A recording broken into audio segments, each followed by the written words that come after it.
Hello viewers, welcome to Kaniyan வீடு. இன்றைக்கி நம்ம சேனலில் பார்க்க போகிற ரெசிபி சிறுகீரை கடையல்.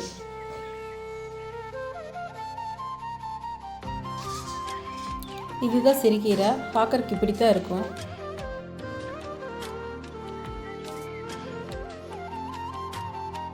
இதை சுத்தம் பண்ணி அலசி எடுத்து வச்சுருக்கேன்.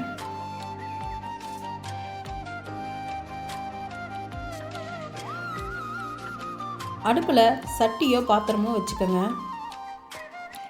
கீரை வேக தேவையான அளவு தண்ணி சேர்த்திக்கோங்க. இதில் 4 பச்சை மிளகாய் சேர்த்திக்கோங்க. பச்சை மிளகாயில் செஞ்சிங்கன்னா டேஸ்ட் நல்லாயிருக்கும். இது வேகட்டும்.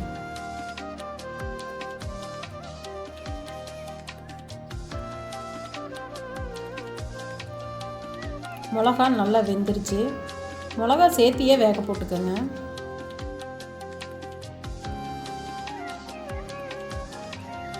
சுத்தம் பண்ணி வச்ச கீரையை இதில் சேர்த்திக்கலாம்.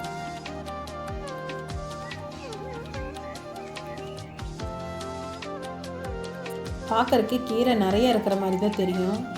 வேகும் போது நல்லா வத்தி வந்துடும்.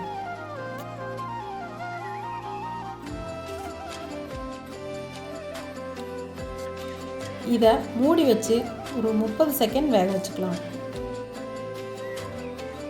30 செகண்ட்க்கு அப்புறம் கொஞ்சமாக வெந்திருக்கு.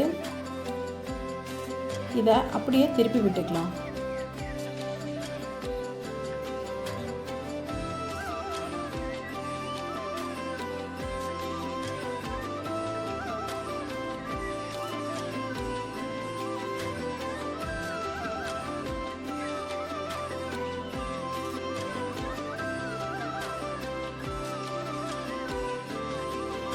திரும்பவும் மூடி வச்சுருங்க.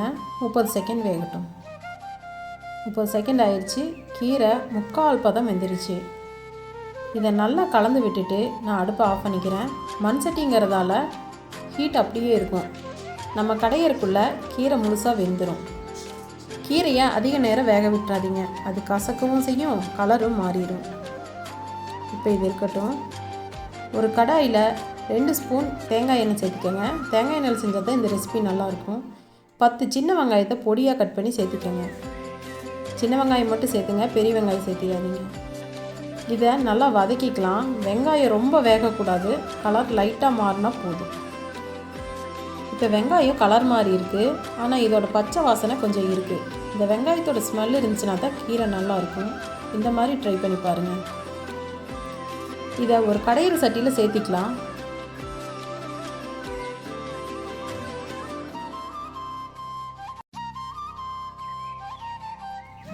கீரையில் இருக்கிற மிளகாயை எடுத்து சேர்த்திக்கலாம்.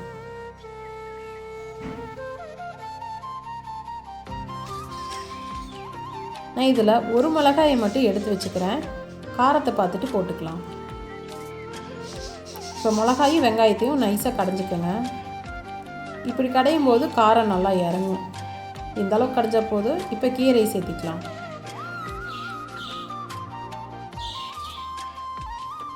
தண்ணி இல்லாமல் வடிகட்டி சேர்த்துக்கோங்க. அப்போ தான் கீரை நைஸாக கடைப்படும்.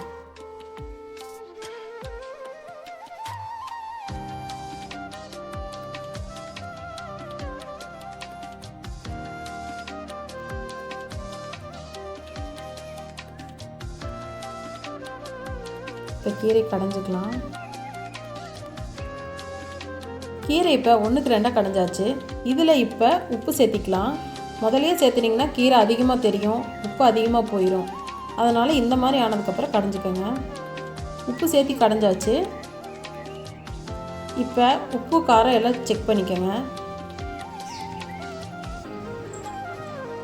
காரம் கம்மியாக இருக்கிறதுனால நான் எடுத்து வச்ச அந்த ஒரு மிளகாயும் சேர்த்திக்கிறேன். இப்போ நைஸாக கடைஞ்சி எடுத்துக்கலாம் கீரையை. கீரை நைஸாக கடைஞ்சாச்சு.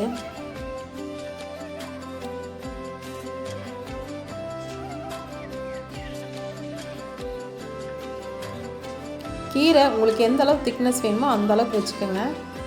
தண்ணி தேவைப்பட்டால் நம்ம கீரை வேக வச்ச தண்ணியை சேர்த்திக்கலாம்.